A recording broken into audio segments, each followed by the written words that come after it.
Let's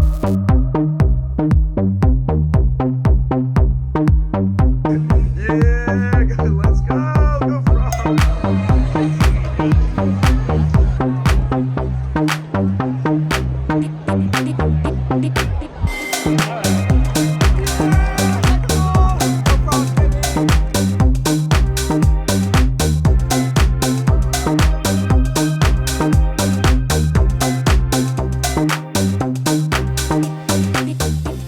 After catching the day game at TCU and watching him take the W, Andrew and myself head over to the Fort in Aledo, Texas, just 15 minutes west of Fort Worth.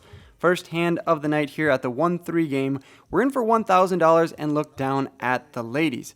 There's an open under the gun to $15. I find myself on the button, come in for a 3-bet, and we're going to get called by under the gun, going off to the flop, which comes 6-6-5.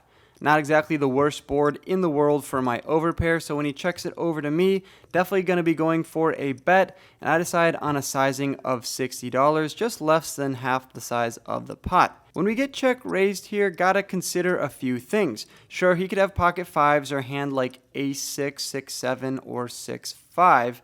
However, he's also going to have hands like 8-7, some pair plus flush draws like 5-7 of hearts, 5-7 of clubs. He could also have 4-3. Can't be folding my overpair just yet. I could also suck out against pocket fives or 6-5s with a queen on the turn.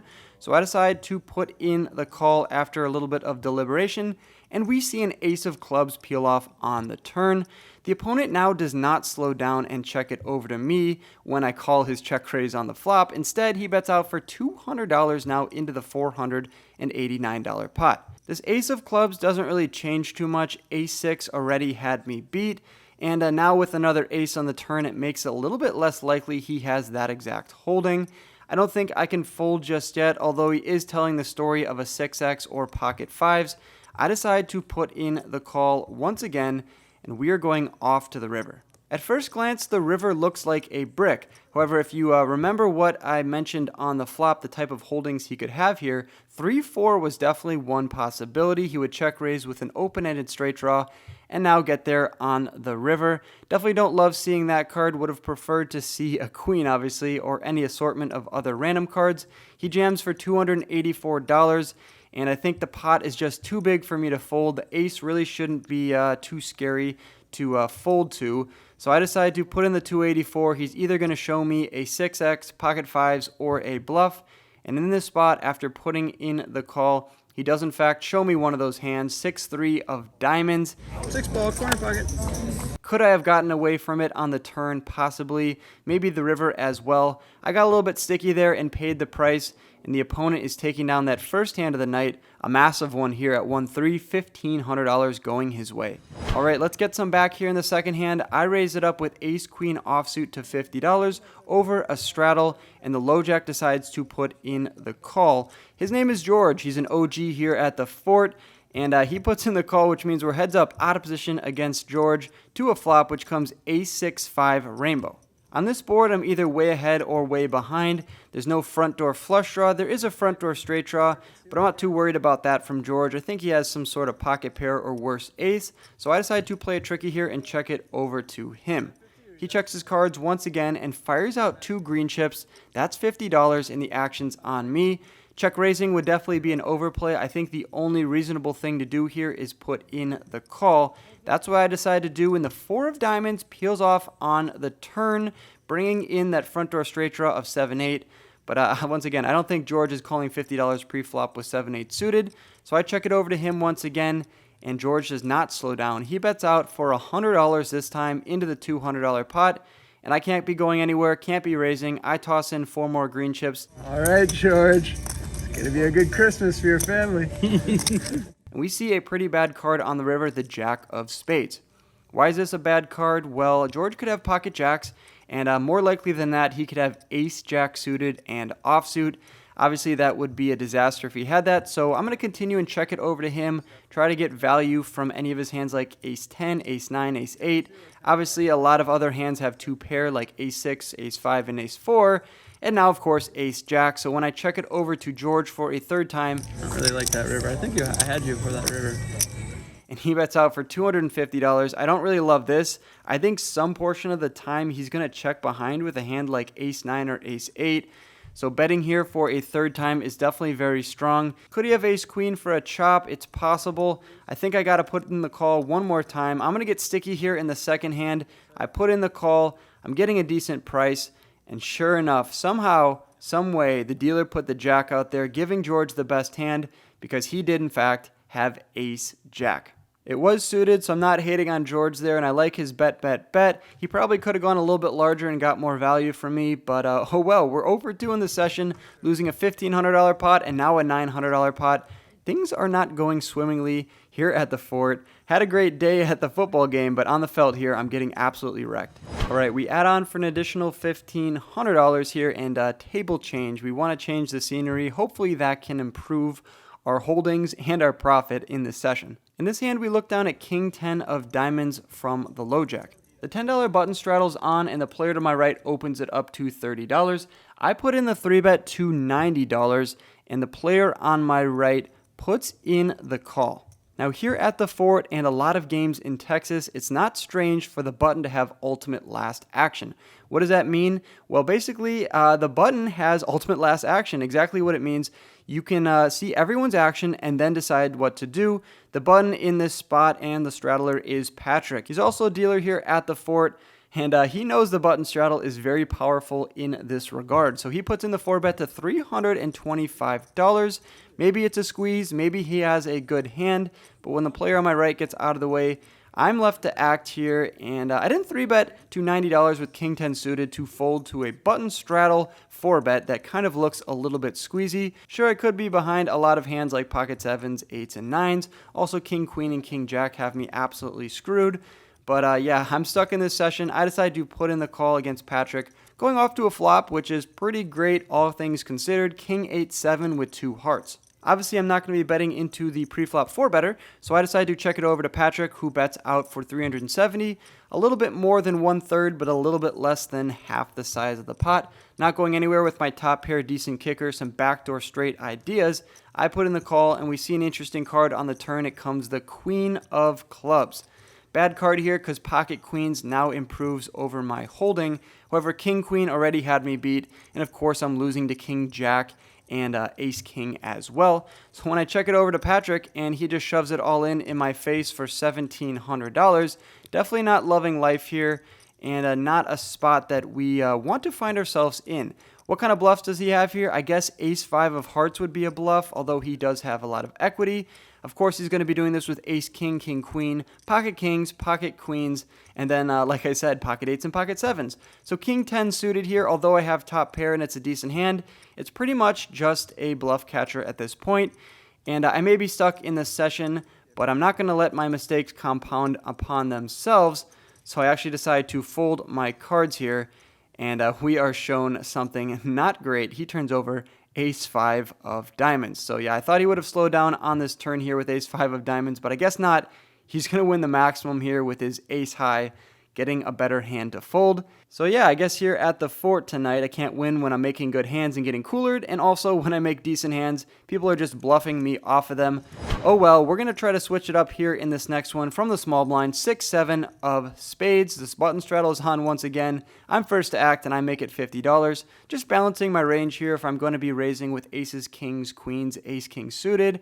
I also have to throw in a tricky hand from time to time to keep myself balanced. It's more applicable at the larger stakes, but if you're a small stakes player and you play in the same card room here and there, you're going to want to make sure that the players can't read you accordingly. So I make it $50 here, and the button straddler makes it $160. That's a 3-bet to $160, and I'm going nowhere after I make it $50. So I put in the additional $110, and we're going heads up, out of position to a flop. The flop comes pretty great, 9-7-6, bang, we flop bottom 2.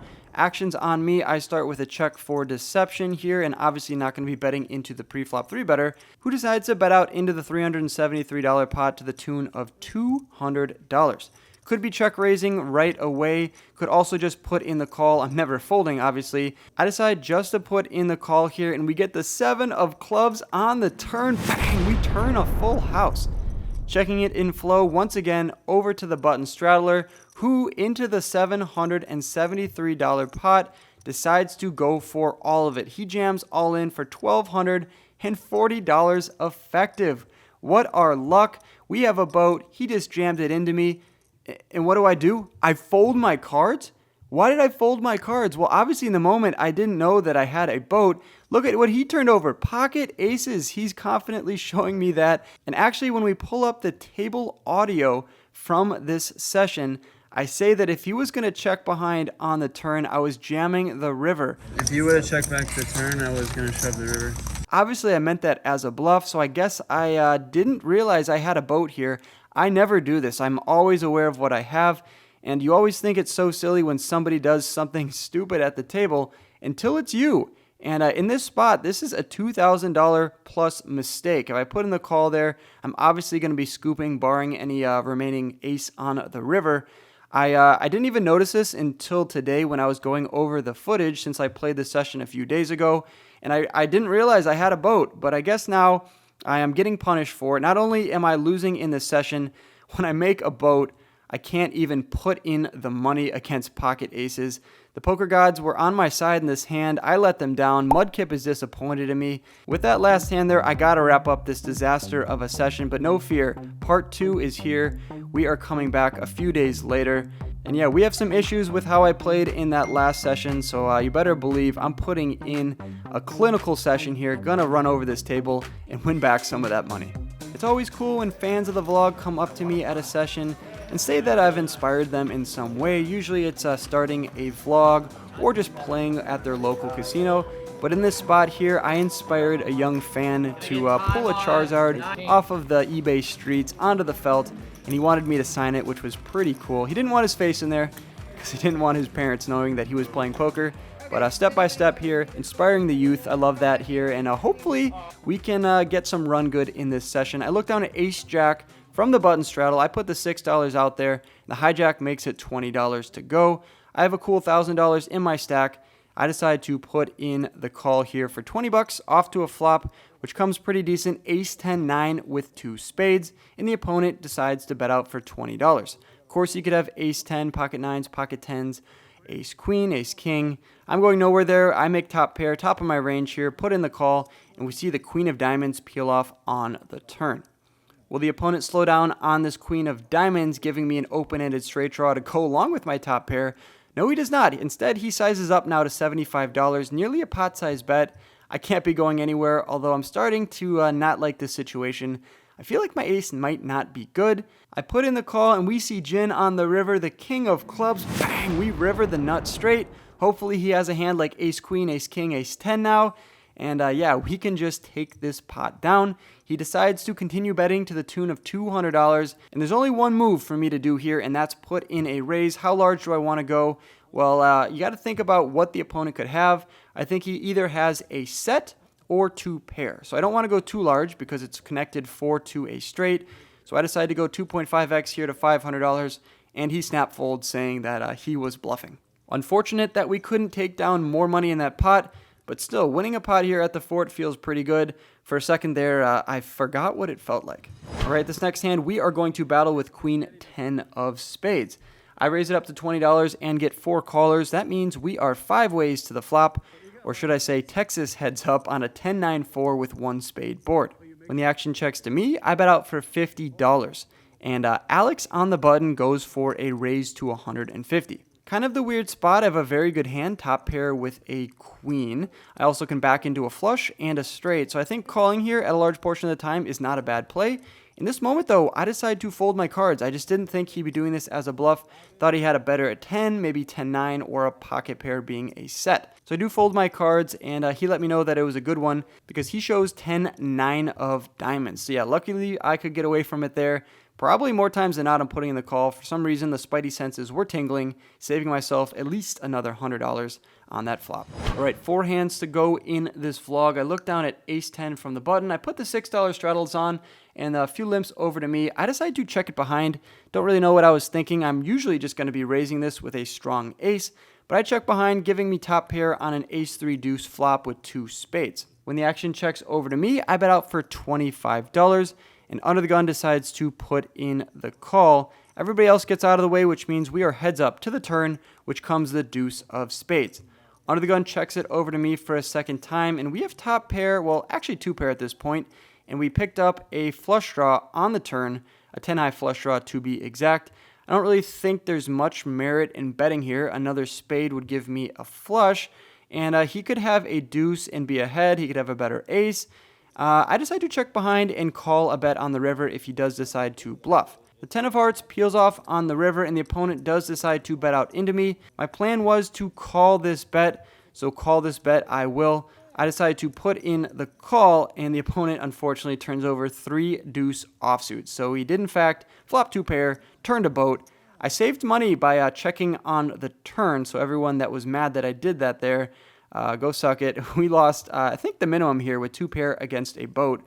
3 deuce offsuit, they're playing that here in Texas. Book your one-way flight. 3 hands ago, we have 1,100 in our stack. We raise it up with pocket ochos here to $35. Under the gun calls, and the button player who put the $10 straddle out decides to jam it all in for $80. Action's back over to me. I'm going to be putting in the call here with pocket 8s. That's what I decide to do. Under the gun does as well. We are 3 ways to a flop. Button is all in on a 10-3-3 rainbow board. I check it over to Under the Gun, who bets out into the dry side pot, meaning there's no money in the side pot. All the money is in the main one with the button. $75 is the price of poker, and usually when people are betting into dry side pots, there's not much incentive to bluff, so they definitely have a decent hand more often than not. But I made a pair, and that's pretty hard to do in poker, so I put in the call. We see another overcard to our 8s, the king of clubs on the turn. I decided to check fold on this turn when Undergun bets out for one more time for 150. He could have a 3, he could have a strong 10. I don't know why he's betting twice on this kind of a board though. Still, I fold my cards, and let's see what the other players had. Sure enough, Under the Gun does have 3 deuce of diamonds, so he flopped 3 of a kind there. In a 3-bet pot pre-flop nonetheless, so go figure. 3 deuce is just betting me over left and right here. Can't win with them against a boat, and now he just flops 3 of a kind and rivers a boat. So good for you, man. Taking down that $563 pot. And moving into the second to last hand of the night. Finally, a good one, pocket kings, and I raise it up to $20 from early position. Got a vlog watcher and Instagram follower, Colin, who made it out to the fort just to play with me and just to make the vlog. He puts in the 3-bet. It's not a sizable one. $45, Colin. What are you thinking here? You got to go at least $60. The button decides to put in the call as well, and the action's back over to me. I love that the button decided to just put in the 45 there, which gives me more incentive to raise if I had a marginal hand. However, I don't have a marginal hand in the slightest. Pocket kings are the nuts here pretty much all the time, let alone when you have the Cowboys in Texas. How can you lose with them? I decided to put a 4-bet in here to $150.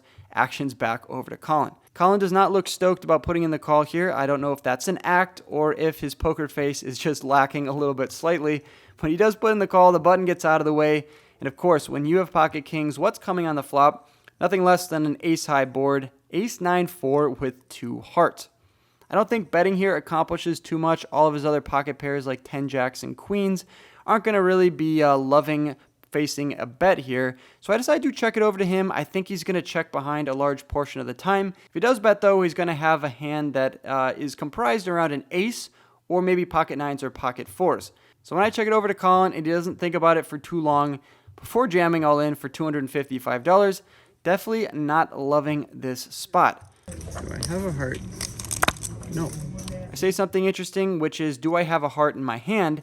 And I do not. What does that mean when I'm asking that? Well, having a heart in my hand blocks Colin from having a lot of hands like King Queen of Hearts, King Jack of Hearts, King 10 of Hearts. Why do I want him to have those hands? Well, that means he has a flush draw and not a made hand.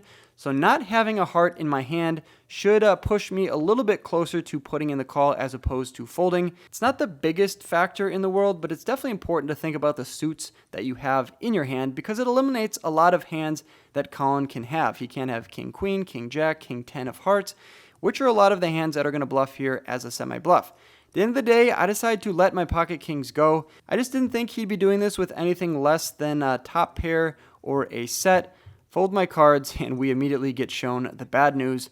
How did I fold my cards against a vlog watcher? They're always trying to do fun stuff. Well, congratulations, Colin. You made the vlog and got this one through. Send it to all your friends, letting them know you bluffed Wolfgang with Jack 10 of hearts. All right, last hand of the night, of course. It's only fitting that I got bluffed with Jack 10, so now I pick Jack 10 offsuit. The poker gods want me to win with it. I raise it up to $20, and Colin on the button puts in the call. George in the small blind calls as well, going off 3 ways to the flop with the other 2 amigos here on a queen 8-4 rainbow board. I decide to check when George checks to me. Colin checks behind. And finally, we get a good turn card on the 9 of spades. Bang! We turn the straight.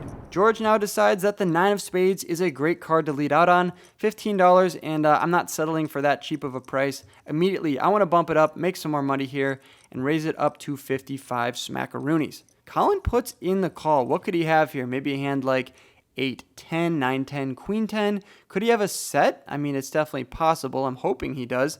Maybe he has a flush draw as well. One thing George does not have is a good hand. He mucks his cards. We're heads up with Colin once again. It's going to be hard for me to lose this one this time, Colin, so buckle your seatbelts. The 3 of spades peels off on the river. Did Colin just back into a spade flush? Look at my cards once again. Jack of spades is there, which makes it less likely he does have a flush. So I want to bet regardless. I do have a straight, and I decide to go nearly pot here for $140, just targeting his 2 pairs and sets. Colin does go into the tank for a while, but credit to him, he makes a good fold.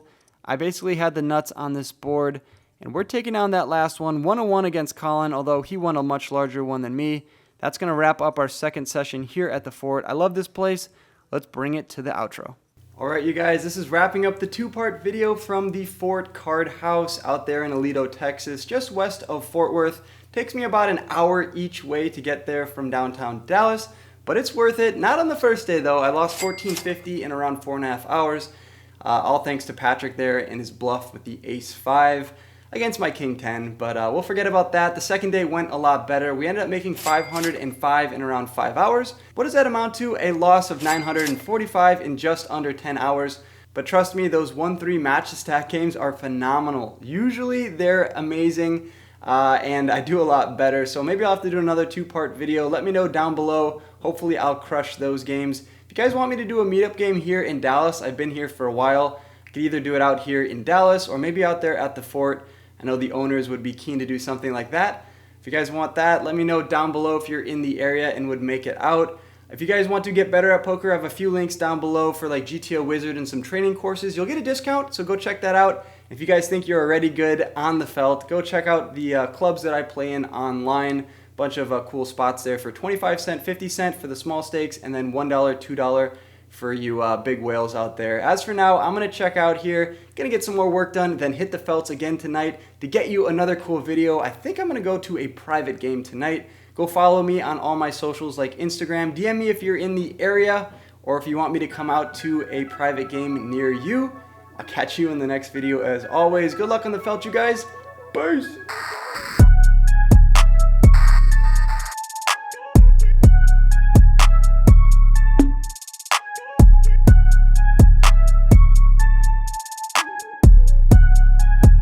Is that Wolfgang Poker?